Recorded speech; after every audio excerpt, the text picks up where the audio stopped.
There are things that sound like a great idea until you actually start doing them, like faking a marriage with your best friend. It all starting when Abigail sent me a link at 3 in the morning. 70% off for newlyweds, 5-star resort, no kids, no responsibilities, just love and the ocean. I texted back a single word. Brilliant! And that's how we ended up standing in the airport, me in a linen shirt, her in a hat bigger than my ego. On our fingers, cheap Etsy rings, sparkling like they were ashamed of their own fakeness. "You look nervous," she said. "I'm just wondering what I'll do if they ask us to kiss." "Act like a real man," she said, with genuine panic in your eyes. And just like that, we landed on San Bela, an island that looked like Pinterest, smelled like coconut, and carried a faint hint of financial scam. At the reception desk, a man in a shirt that read, "Love is Paradise, Season 5, greeted us with open arms. "Welcome, newlyweds," he shouted, hugging us like he'd known our measurement since childhood. "Are you ready for your honeymoon? On camera?" A moment of silence. Then I said, "Sorry, on camera?" Abigail gave me that smile that clearly meant, "Kill me now." Sure. We just thought this was, a photo shoot." "Oh, don't worry," he said cheerfully. "The cameras are always around. Think of them as mosquitoes, but prettier." An hour later, we were sitting in our bungalow with microphones clipped to our collars, waving awkwardly at the camera crew outside the window. On the TV screen, other couples flickered.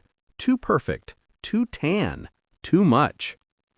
"You're couple number 7, said a voice from the speakers. "Your mission? To prove that true love needs no filters." Fantastic. We were fake newlyweds trying to convince millions that we were madly in love. I couldn't even convince my own mom that my college diploma was real. Day 1 passed under the motto, "Do everything like you're in love." We walked along the beach, laughed on cue, fed each other fruit. I accidentally smacked her in the nose with a chunk of pineapple, which, of course, made it into the episode. That evening, they sat us down on a couch for our heartfelt interview. The producer, a tall blonde with a smile that smelled like contracts and chaos, leaned forward and asked, "So, how did you two meet?" Abigail didn't even pause. "In a coffee shop. He spilled his latte on me, then asked me out." "That's not true," I said. "She spilled it on me and then ran away." "It was a flirtatious gesture," she shot back. "It was a flight response." The producer was glowing. "Incredible chemistry. The audience will feel that immediately." And that's when I realized we were trapped. The worse we behaved, the more it looked like we were a real couple. That night, I was lying in bed next to Abigail. One bed, of course, because intimacy looks better on camera. She was staring at the ceiling. "We were joking when we agreed to this, right?" she whispered. "Yeah, only nobody seems to have realized it was a joke." She laughed softly, then sighed. "Promise me one thing, Dylan. If they ever ask us to actually get married, we run." I looked into the dark. "Promise. Unless they throw in a free dinner." We both laughed. And for the first time I wondered, what if that laugh wasn't entirely fake? Waking up to the sound of the ocean. Romantic. Waking up to the sound of the ocean and the microphone taped to your chest, significantly less romantic. "Good morning, lovebirds." Producer Cindy burst into our room like she'd just stepped out of a toothpaste commercial. "Today is Tenderness Day. Your mission? Show the world how much you care for each other." Abigail lifted her head from the pillow. "Can I just not argue with him until lunch? That's already a miracle." "No, sweetheart," she chirped. "We want emotion. Maybe a massage, a walk, a kiss under the sun."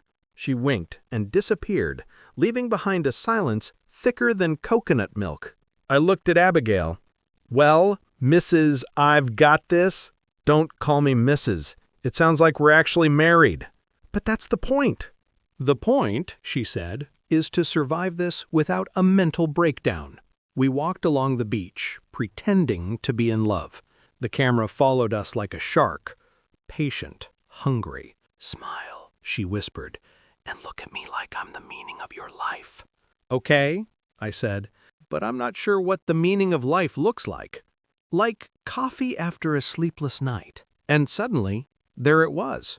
The shimmer of the water, the sand under my feet, the salt in the air. And I realized I couldn't look away from her, not because the show needed it, but because she looked happy. And a happy Abigail was something rare, almost magical. When we got back, there was a newlyweds party waiting for us. Basically an evening where every couple competed to see who could be more romantic. Some danced barefoot under string lights. Others whispered compliments like they were in a perfume commercial. And us? We had to show tenderness. Cindy stood nearby, glowing with satisfaction. Dylan, Abigail, your moment. Camera's on you. Show us what real love looks like. I heard Abigail whisper, just don't kiss me. That's what they want. It's their ultimate weapon. But the camera was already rolling. So, how do you show tenderness? She asked. I don't know, I said. I guess when someone matters to me, I just shut up and listen. She blinked, surprised. That's the least TV-friendly answer I've ever heard. Perfect, I said, because we're the least real couple on this island. And right then, the cameraman tripped. The camera tilted. I lost balance and instinctively grabbed Abigail by the waist. She grabbed me back. And somehow, unintentionally, completely off script, we kissed. Not for long, not dramatically, just sudden, honest, and without music. Silence. Then, an explosion of applause. Cindy literally jumped up and down. That was perfect. That's the moment of the season. Abigail stood there, red as a fresh strawberry. We just didn't want to fall. Of course, she smiled sweetly, and the whole world doesn't want you to stop falling for each other. That night, I couldn't sleep. In my head, that kiss. Not staged, not for the show. It left a strange warmth inside me, the kind you can't edit out. She was lying next to me, phone in hand. We're already TikTok's couple of the year, she said, without looking up. And how does couple of the year feel? Tired, she murmured, and a little confused. Then she finally looked at me. This isn't real, right? I wanted to say yes. I wanted to joke it away, but the words got stuck. I don't know, I said quietly. Do you? She sighed. I just wish it were simpler. And right then, I realized. The show had only just begun, but reality was already streaming live. The next morning, the island smelled like coffee, salt, and impending disaster. Cindy gathered all the newlyweds in a giant pavilion where the air conditioners were blasting so hard I started to doubt we were still on a tropical island. She stepped onto the stage, glowing like a brand new iPhone, and announced with the divine authority of daytime TV, "In this season's finale, we'll witness a real wedding. And you, our beautiful couples, will have the chance to prove that your love is authentic." I nearly choked on my juice. They want a wedding? I whispered. Not just want, Abigail said flatly. They're broadcasting it live. My knees immediately filed for evacuation. So our choices are lie to millions of viewers or actually get married? Or confess, she said, that we're just two idiots who wanted a discount. The night before the ceremony, we spent at the poolside bar. No cameras, finally. Just silence, a guitar playing somewhere in the corner, the smell of salt, and a cocktail that tasted like despair. "Remember how this all started?" she asked. Just a stupid idea. All great disasters start with a stupid idea, I said. So, are we a great disaster? Absolutely. But I think we've got potential. She laughed, not the showy kind, not for the cameras, just real, unguarded laughter. You know, she said quietly, I don't want this to end with a lie. Me neither. But if we tell the truth, they'll tear us apart in the comments. At least it'll be real for once. I looked at her, the sunset catching in her hair like a movie scene with no filters, and I realized I didn't want any of it to be fake anymore. Then came the wedding day. The beach was covered in white roses. Drones hovered overhead. Producers rushed around with headsets, buzzing like bees fueled by caffeine and chaos. Cindy beamed, shark-like, before the hunt. Dylan, Abigail, our finalists. The audience adores you. Just don't ruin this moment, okay? We promise, Abigail said sweetly.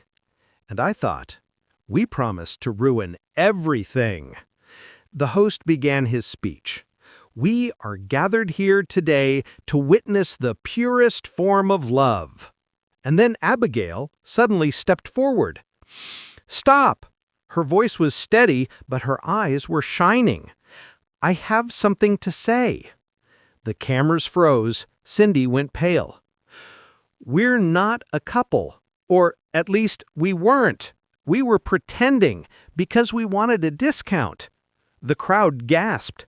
Producers scrambled toward the control booth. But she kept going. Then, somewhere along the way, I stopped knowing what was real and what wasn't.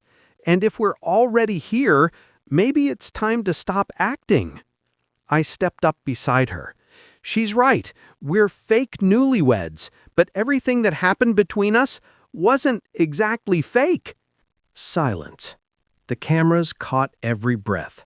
Then I took her hand. So if this is supposed to be a show about love, maybe we should try the real version. No contracts, no scripts, just us. For a second, I thought she might hit me. Then I thought she might kiss me. She chose the second.